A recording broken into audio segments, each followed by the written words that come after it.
Hi, Dr. Saxena here, and this is one of those things which we always, this particular segment, I think almost all the autistic, the children who, the parents who has a children who has got into spectrum called autism, or they are something into something called ADHD or cerebral palsy.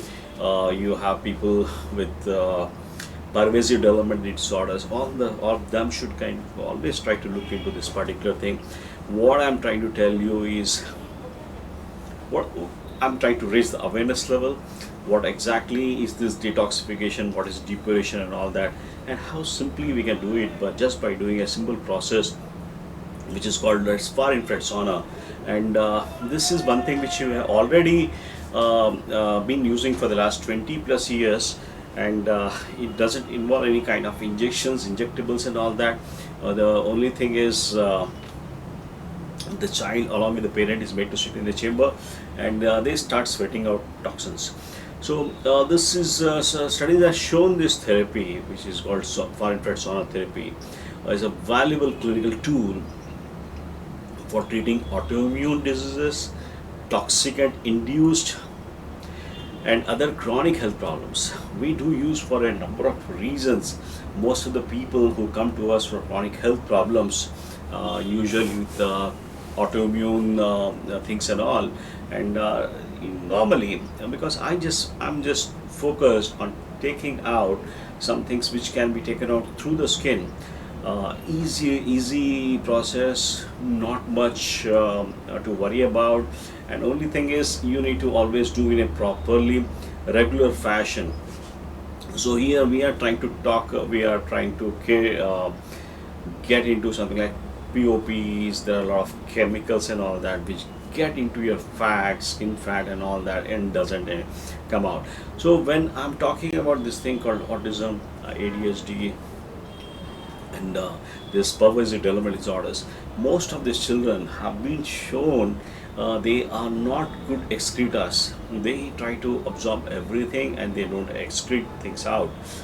So in that kind of situation, we try to work on this thing called therapy modalities, and one of the big things we do is a far infrared chamber. It's not just far infrared; we combine with near infrared also, and you have got a stiff fart chambers now at my clinic. And it's a very simple process, and I can always tell you the benefits what the regular users will get, not just for autism, everyone, is a removal of toxins in the body, and that leads to increased health and as well as the brain function. So this removing toxins from the body is very beneficial to individuals with autism. We are excited about the kind of results we get, and we see when we combine this process with a simple oxygen therapy, which is called hyperbaric oxygen. And really, we need not get into any kind of unnecessary medications and all that for this particular thing. So the people have done. There was a study which was 75% of the respondents of this study, which was done by naturopathic medication. This detoxification is usually a naturopathic medicine kind of stuff, and I with we do with my background in naturopathic medication as well as in the allopathic medication, I try to see that I get the most best out of that particular far infrared sauna.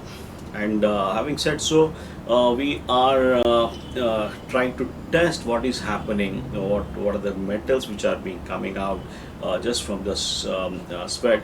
And there was a study which was presented in Autism One conference, what was held in 2011, about this particular stuff. And yes, I had certainly believe detoxification should be as much as natural as possible, and with the kind of loads what we are getting, and the kind of excretory systems which are not very optimal, people are not properly excreting things out. It's a good thing. You can always look at that, not just for autism or any other thing. You can always go for a well-being. I can always tell you, whatever sweat comes out by normal regular exercise and all that, was checked with the sweat which comes out during sitting in this chamber. And what happens is that this particular things, there is about 8 to 10 times more toxins comes out while staying in a chamber, rather than just doing a sweat by your exercise or something. And I have seen for some reasons people with diabetes, they don't sweat much. People with chronic diseases, they have most have of them have got a problem with the constipation, or they just they can't sweat, or they are not, they're not sweating because they're not exercising, or they are always in their kind of this one. But again, this particular thing, this modality of taking out through the skin is the easiest thing, which does not cause any load on any kind of system, which helps in a big way. Thank you.